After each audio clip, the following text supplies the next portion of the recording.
Fund મેનેજરના ફંડામાં આપનું સ્વાગત છે. હું છું પ્રીતિ દલાલ અને આજે આપણે સાથે જોડાઈ રહ્યા છીએ LIC મ્યુચ્યુઅલ ફંડ એસેટ મેનેજમેન્ટના જયપ્રકાશ તોષનીવાલ. સર, ઘણું સ્વાગત છે આપનું. માર્કેટનો અત્યારના આપણે થોડુંક મુવમેન્ટ જે જોઈ રહ્યા છીએ, સ્લો પડતા જોઈ રહ્યા છે, કઈ રીતના તમને લાગી રહ્યું છે આ જે થોડી સુસ્તી છે માર્કેટમાં, ક્યાં સુધી તમને લાગે છે કે જળવાઈ શકે છે? કયા ટ્રિગર પોઈન્ટ્સનો સ્પીડ વધારી શકે છે? થેન્ક યુ મેડમ, મને આ શોમાં બોલાવવા માટે ખૂબ ખૂબ આભાર તમારું.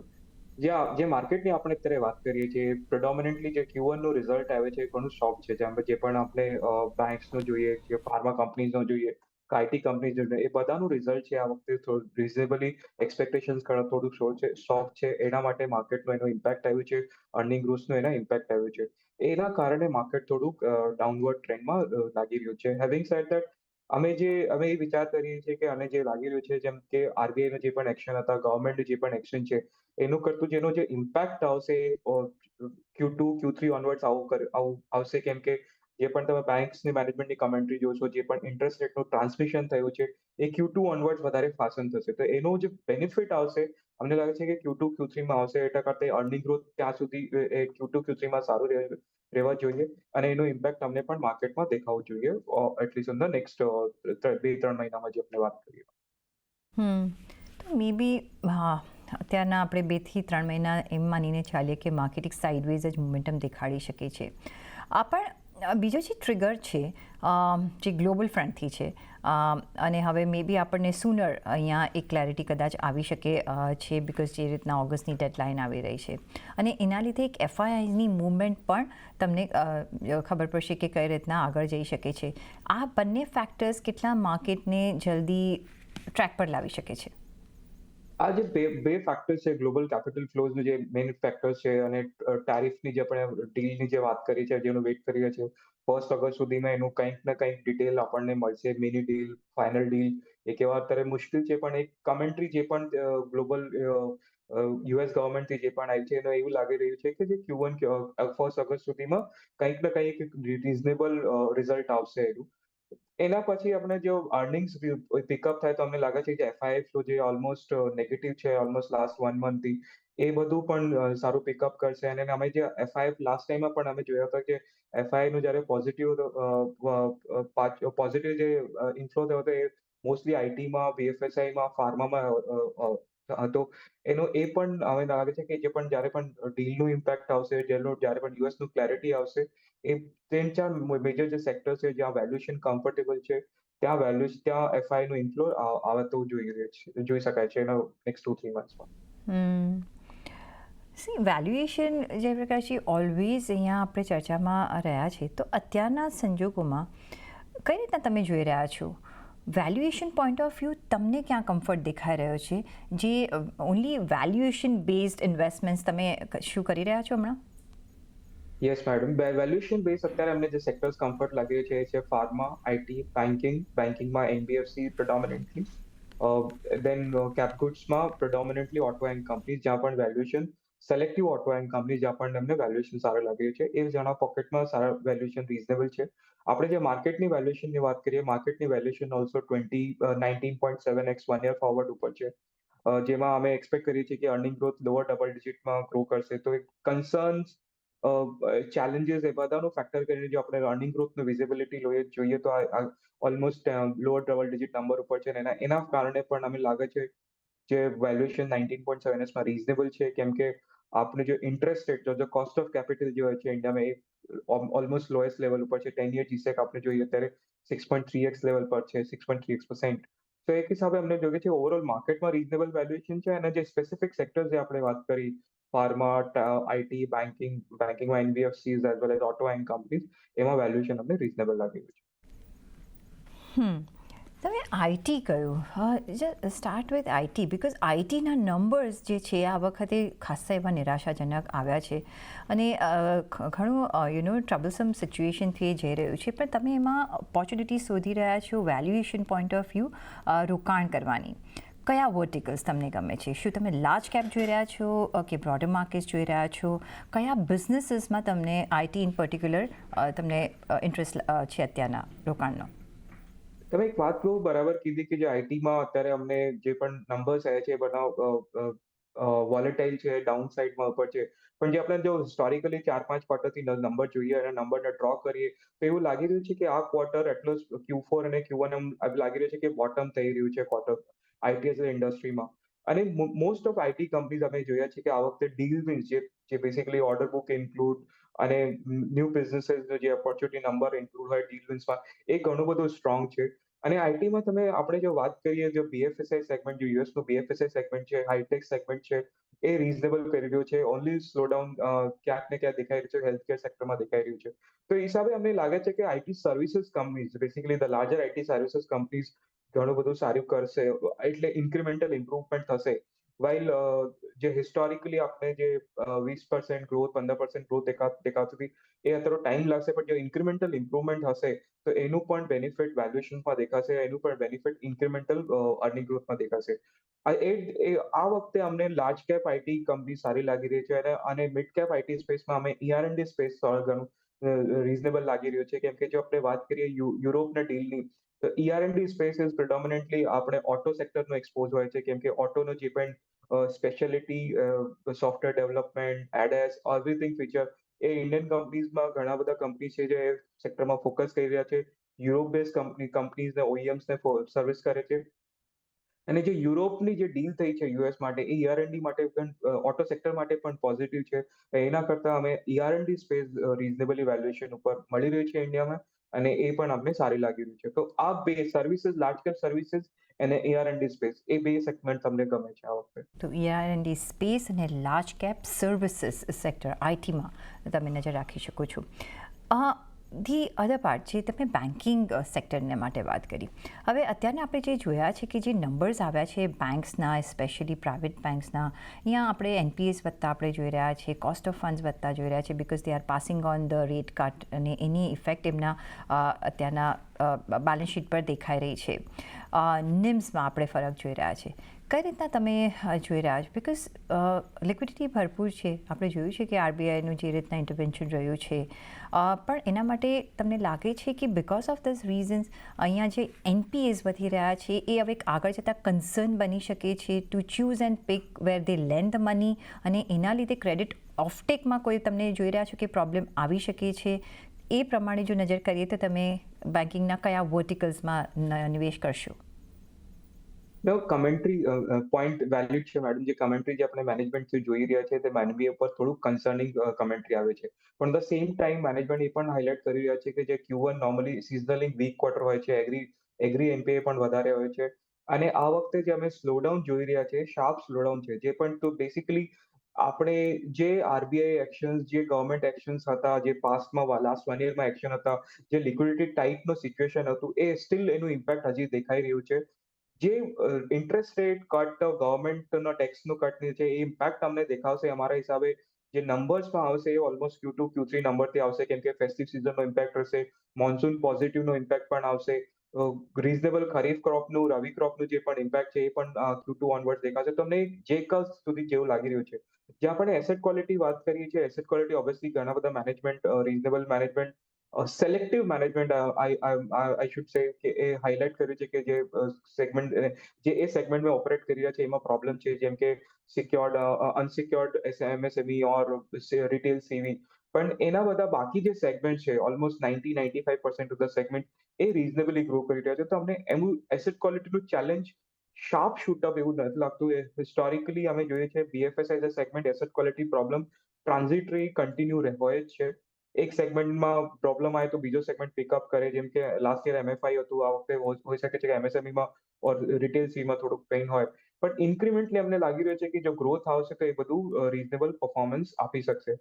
NIMની આપણે વાત કરીએ તો NIMમાં જે લાસ્ટ કટ હતી આરબીઆઈની 50 બેસિસ પોઈન્ટની જે કટ હતી એનું ઇમ્પેક્ટ અગેન Q2માં દેખાશે. ઘણા બધા બેંક્સ તેમનું સેવિંગ રેટ ડિપોઝિટ પણ ઓછું કર્યું હતું, એ પણ બેનિફિટ Q2 ઓનવર્ડ દેખાશે કેમ કે જે saving back deposit if you recall almost 4% થી ઓલમોસ્ટ 2.5% થઈ ગયું છે.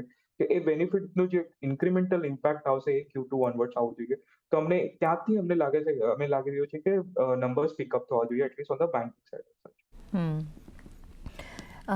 યસ સાથે જ જો તમારે અહીંયા વેલ્યુએશન પોઈન્ટ ઓફ વ્યૂ તમે કોઈ ડિસ્ક્રીટ કરી રહ્યા છો કે ક્યાં નિવેશ કરશો ક્યાં નહીં, એ શું મેટર કરી રહ્યું છે અહીંયા? યસ, વેલ્યુએશન ઓલવેઝ મેટર કર્યું છે. જે અમને વાત કરી, જે લાર્જેસ્ટ સેક્ટરમાં અમને આઈટી, ફાર્મા, ઓટો નહીં, બેન્કિંગ સેક્ટરની વાત કરું છું.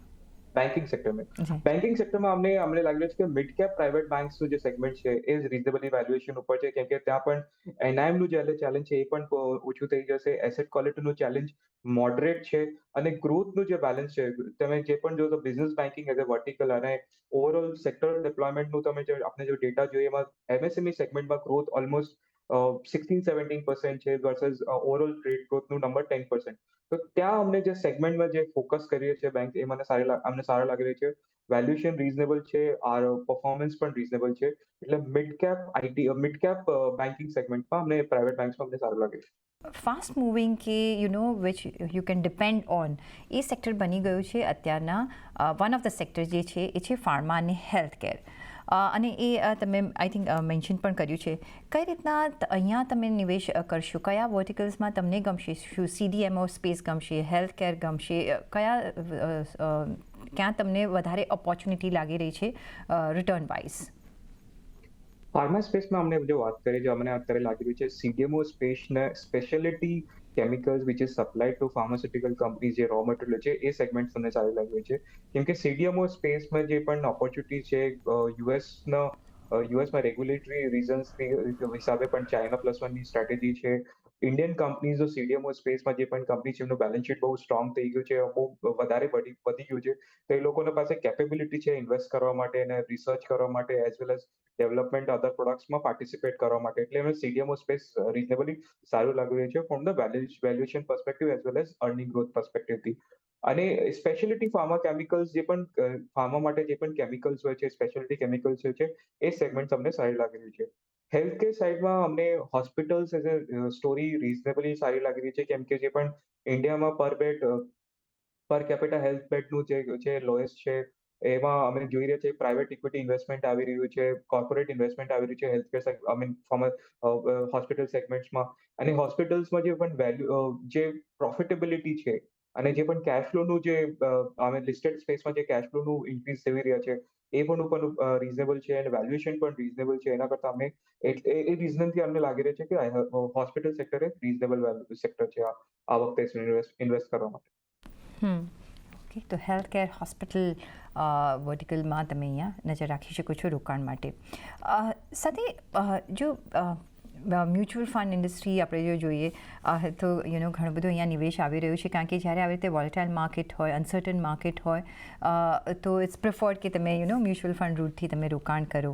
કઈ રીતના કઈ કેટેગરીઝમાં તમે અત્યારના સૌથી વધારે ઇનફ્લો જોઈ રહ્યા છો, અને ક્યાં તમને લાગે છે કે સૌથી સેફ અને સારા એવા રિટર્ન્સ મળી રહ્યા છે, ક્યાં નિવેશ કરવું જોઈએ? જો અત્યારે એમફીનો ડેટા આપણે જોઈએ, જો એના હિસાબે તો એવું લાગી રહ્યું છે કે જે માર્કેટનું વોલેટાઇલ રીઝનને કારણે હાઇબ્રિડ ફંડ્સમાં રીઝનેબલ પૈસા આવી રહ્યા છે. જે પણ હાઇબ્રિડ પર ડિફરન્ટ કેટેગરીઝ છે, બેલેન્સ એડવાન્ટેજ ફંડ હોય કે મલ્ટી એસેટ હોય કે ઇક્વિટી સેવિંગ્સ હોય, એ સેગમેન્ટ્સમાં ઘણું બધું રીઝનેબલ ઇનફ્લો છે. જો એન્ડ ઓવરઓલ જે ડાયવર્સિફાઈડ ઇક્વિટી ફંડ છે, which is a very good equity investment vehicle for જે પણ કોઈ પણ 3 વર્ષથી 4 વર્ષથી વધારે કોઈ જો ઇન્વેસ્ટર ઇન્વેસ્ટ કરતા હોય, તો એના માટે diversified equity fund like large and mid cap, multi cap અને ફ્લેક્સી કેપ, આ 3 કેટેગરી બહુ સ્ટ્રોંગ છે. એમાં અમે જે એમફીનો જે ફ્લો છે એમાં પણ રીઝનેબલી ફ્લો આવી રહ્યો છે. તો મારા હિસાબે જે માર્કેટનું જે વ્યૂ હોય, 3 યર 4 યરનું વ્યૂ હોય, 3 યર પ્લસ પોઈન્ટનો વ્યૂ, તો એક ઇન્વેસ્ટર્સને ડાયવર્સિફાઈડ ફંડમાં આવવું જોઈએ. અને જો 3 યરથી ઓછું વ્યૂ હોય અને ઇન્વેસ્ટર કન્ઝર્વેટિવ હોય, તો એને હાઇબ્રિડ ફંડ્સમાં ઇન્વેસ્ટ કરવું જોઈએ. અને એ બે કેટેગરી મેજરલી કવર કરે છે ઘણું બધું જે ઇન્વેસ્ટમેન્ટ ઓબ્જેક્ટિવ છે. ઓબ્વિયસલી ઇન્વેસ્ટ કરવા માટે ઇન્વેસ્ટર એડવાઇઝર લેવું સખત જરૂરી છે, કેમ કે એમનો ઓબ્જેક્ટિવ સમજશે એને, એ કેવી રીતે ઇન્વેસ્ટ કરશે એ બધું એક્સપ્લેન મને કરી શકે છે. New age businesses, broader market, smaller જે સ્મોલર કંપનીઝ છે, કેટલું તમારા ટોટલ પોર્ટફોલિયોમાં કેટલું તમે એમને એમાં નિવેશ કરી રહ્યા છો, જો રેશિયો વાઇઝ જો આપણે સમજવું હોય તો? સ્મોલ કેપ અમારી જે હાઉસમાં અમે સ્મોલ કેપ, મિડ કેપ અને લાર્જ કેપનો ઓબ્વિયસલી ડેફિનેશન જોઈ રહ્યા છે, પણ અમારું મેઇન ફોકસ છે કે જે કંપનીઝ ગ્રો કરી શકે છે નોમિનલ જીડીપી તો 1.5 ટુ 1.6 જો હાયર ગ્રો કરી શકે એ બધા કંપનીઝમાં અમે ઇન્વેસ્ટ કરીએ છીએ. અમે ડિફરન્શિએટ નથી કરતા મિડ કેપ હોય કે સ્મોલ કેપ હોય. હેવિંગ સેડ જે પણ નવા સેક્ટર આવી રહ્યા છે જેમ કે ડેટા સેન્ટર હોય, કન્ઝ્યુમર ઇલેક્ટ્રોનિક્સ હોય, ઈએમએસ કેટેગરી હોય, સીડીએમઓ સ્પેસ ઓલ્સો એક બે કંપની છે સીડીએમઓ સ્પેસમાં ઘણી બધી કંપની છે સ્મોલ કેપ સ્પેસમાં આવી રહી છે. જેમ કે ડેફિનેશન સ્ટાર્ટ બિલો 30,000 કરોડ માર્કેટ કેપ કંપનીઝ. તો અમે અર્નિંગ ગ્રોથ ઉપર ફોકસ કરીએ છીએ અને જે અમારું રિક્વાયરમેન્ટ છે almost 18 to 19% plus kind of earning growth sustainably એ બધા અમને મોસ્ટલી સ્મોલ કેપ કંપનીઝમાં સ્મોલ કેપ કંપનીઝો દેખાય છે, સ્મોલ આ સેક્ટરમાં દેખાવી રહ્યું છે. એટલા માટે અમારે જે હાઉસમાં અમારે જે ફંડ પોર્ટફોલિયો જોશો તો અમારે સ્મોલ કેપ હેવી પોર્ટફોલિયો છે. અને એ અમે પ્રિડોમિનન્ટલી એવું જ રાખીએ છીએ કે જે અર્નિંગ ગ્રોથ રીઝનેબલ છે, સસ્ટેનેબલ છે, એ જ કંપનીમાં અમે ઇન્વેસ્ટ કરી રહ્યા છીએ. પીએસસીઝને તમે કેટલી જગ્યા આપી રહ્યા છો તમારા પોર્ટફોલિયો ઇન્વેસ્ટમેન્ટમાં, અને કઈ રીતના તમે જુઓ છો કે અહીંયા અપ્રિસિએશન જોવા મળી શકે? From what point of view અહીંયા તમે ઓપોર્ચ્યુનિટીઝ જોઈ રહ્યા છો? પીએસસી સ્પેસ અમે સ્પેસિફિક સેક્ટર્સમાં ઇન્વેસ્ટ કરી છે જેમ કે which is basically power and defence because એમાં એ બે સેક્ટર્સમાં અમને લાગે છે કે પીએસયુ અને પીએસસી કંપનીઝનું બેસિકલી કોમ્પિટિટિવ એડવાન્ટેજ છે, એનું રેગ્યુલેટરી એડવાન્ટેજ પણ છે, બેલેન્સ શીટ એડવાન્ટેજ પણ છે. તો એ હિસાબે અમને બે સેક્ટરમાં જે પણ પીએસસી કંપની છે એમાં અમે ઇવેલ્યુએટ કરી રહ્યા છીએ. કેમ કે અને એના કરતાં અમને વધારે અમારું ફોકસ પીએસસી એન્ટરપ્રાઇઝમાં આ વખતે નથી, predominantly because of either a valuation or balance sheet strength or a profitability numbers. Festive season હવે આવી રહી છે અને અહીંયા આપણે એવું માનીને ચાલી રહ્યા છે કે પીપલ વિલ સ્પેન્ડ, અને મે બી નેક્સ્ટ ક્વાર્ટરમાં આપણે એનું એક એની ઇફેક્ટ પણ જોઈશું. કઈ રીતના તમે જોઈ રહ્યા છો નેક્સ્ટ કે એના પછીના નેક્સ્ટમાં ઓફકોર્સ એની ઇફેક્ટ આવશે? કઈ રીતના તમે જોઈ રહ્યા છો? કયા ડિમાન્ડમાં તમને લાગે છે કે એક વધારે પ્રોપેન્સિટી આવી શકે છે ગ્રોથ વાઇઝ? ફેસ્ટિવ સિઝન આ વખતે ઘણું બધું ઇમ્પોર્ટન્ટ છે. ઓલવેઝ ઇન્ડિયામાં જે ફેસ્ટિવ સિઝનનું છે ઓલમોસ્ટ 60 ટુ 70% સેલ્સ ફેસ્ટિવ ટાઈમમાં નેક્સ્ટ સેકન્ડ હાફમાં હોય છે. એનો લાર્જ પાર્ટ ફેસ્ટિવ સિઝનનો જે 40 ટુ 43 ડેઝનું જે પીરિયડ હોય છે એમાં હોય છે. આ વખતે ઓલમોસ્ટ આપણે જો festive season start almost August એન્ડથી સ્ટાર્ટ થશે એ ટાઈમે અમને જાગ્યું છે ગિવન જે ગવર્મેન્ટની ટેક્સ બ્રેકનું બેનિફિટ છે ઓર જે આરબીઆઈનું રેટ કટનું બેનિફિટ છે, જે by the time festival start એનું બધું માર્કેટમાં ટ્રાન્સમિશન થઈ ગયું હશે. તો જે પણ આપણે અત્યારે જો વાત કરીએ just anecdotal example, home loan rate almost 8.5 થી 7.45 આવી ગઈ છે ઇન લાસ્ટ 3-4 મંથ્સ. તો જેનું જે બેનિફિટ છે ડિમાન્ડનું જે રિવાઇવ કરશે, અમને લાગે છે ફેસ્ટિવ સિઝનમાં ઘણું બધું ડિમાન્ડ રિવાઇવ થશે. લાર્જ પાર્ટ ધ મોમેન્ટ ત્યાં એટલે by 20th August most of transmission interest rate થવું જોઈએ. એનું જે પોઝિટિવ ઇમ્પેક્ટ છે બે રિયલ એસ્ટેટ, બે larger non-discretionary consumer segment as well as other luxury segment and leisure segment એ બધામાં આપણે બેનિફિટ લાગી રહ્યું છે going ahead. જે ત્યાં આપણી ફાસ્ટ મૂવિંગ ઇકોનોમી છે અને વી આર ઇનોવેશન છે, ડિજિટાઇઝેશન છે, ઘણું બધું આપણે વીલ હેવ ટુ વોક અને go with the world flow so that આપણે પાછળ ન રહી જઈએ. કઈ રીતના તમે જુઓ છો? Because lots of new avenues are coming. એક તો છે રિન્યુએબલ એનર્જી, બીજું છે ડિજિટાઇઝેશન, એઆઈ, અને તમે new business space, new ideas. કઈ રીતના તમે કયા વર્ટિકલ્સ પર કે કયા થોટ પર તમને વધારે ભાર આપી રહ્યા છે which can do wonders going forward for the country અને આપણા પોર્ટફોલિયોમાં? અંડરડોગ્સ તમે કયા એવા આઈડેન્ટિફાઈ કર્યા છે? અમને આ વખતે હવે લાગી રહ્યું છે કે કન્ઝમ્પશન સ્પેસમાં રીઝનેબલી વેલ્થ ક્રિએટ થશે ઓલમોસ્ટ બીકોઝ લાસ્ટ 4 yearsમાં consumers as a sector has grown lower than nominal GDP or real GDP numbers. તો અમને લાગી રહ્યું છે કે જે સિલેક્ટિવ ડિસ્ક્રિશનરી સ્પેન્ડ છે કન્ઝ્યુમર સેગમેન્ટમાં તમારે સારી લાગી રહી છે. Having said that as a house અમે પોઝિટિવ છીએ મેન્યુફેક્ચરિંગ સ્પેસમાં અને that too specialize manufacturing, let's say speciality chemicals, electronic EMS space or in fact space company. So અત્યારે આપણે જે ડિફેન્સની ઇશ્યુઝ થયો જે આપણે રિસેન્ટમાં ઓપરેશન સિંદૂર થયો એમાં અમને લાગી રહ્યું છે કે જે ઇક્વલન્ટ ડિફેન્સ અને સ્પેસ ડિફેન્સ અમે જે સ્પેસ રિલેટેડ ટેકનોલોજી છે એનું પણ ઇમ્પોર્ટન્ટ રોલ હોય છે કેમ કે તમને જે ઓબ્ઝર્વેશન છે, તમને જે રિયલ ટાઈમ ઇનપુટ મળવું જોઈએ એ બધું માટે જે પણ ઇન્વેસ્ટ કરવા છે in terms of satellite, in terms of ground station as a service, એ બધા સેગમેન્ટ્સમાં અમને બેનિફિટ એક સેગમેન્ટ અમને ગ્રો કરવા લાગી રહ્યા છે. આ વખતે થઈ શકે છે કે આ સેગમેન્ટ્સનું ટેમ સાઇઝ ઓર માર્કેટ સાઇઝ બહુ સ્મોલ છે, બહુ રિઝનેબલી 10,000 કરોડ, 5,000 કરોડ, 6,000 કરોડ. બટ આવતા સમયમાં બીકોઝ રિક્વાયરમેન્ટ છે એનું market segment, market size almost 12, 15, 20% વધવું જોઈએ. તો એ બધા સેક્ટર્સ અમને સારા લાગી રહ્યા છે. અને એનું જે સપ્લાય ચેઇન છે, મેન્યુફેક્ચરિંગનું જે સપ્લાય ચેઇન છે, bit explosive supply chain or bit electronic or let's સે એમકા સપ્લાય ચેઇન, ઓલ ધીઝ અમને સારા લાગી રહ્યા છે. ઓકે, તો યસ, મેઇન સેક્ટર્સ અને પેરિફેરલ સેક્ટર જે સપ્લાય ચેઇન છે એના પર પણ તમે ધ્યાન અહીંયા રાખી શકો છો. પણ consumption I think is going to be a big theme, અને આપણે જોવાનું રહેશે કે કઈ રીતના હવે ફેસ્ટિવ સિઝનમાં પિકઅપ આપણને જોવા મળી શકે છે. ઓન દેટ નોટ, જયપ્રકાશજી, ઘણો આભાર તમારો અમારી સાથે જોડાવા બદલ અને તમારા વેલ્યુબલ વ્યૂઝ અમારી સાથે એઝ યુઝ્યુઅલ ડિસ્કસ કરવા બદલ. ઘણો આભાર. અને સાથે જ મને પણ આપશો રજા. જોડાયેલા રહેજો CNBC બજાર સાથે. નમસ્કાર.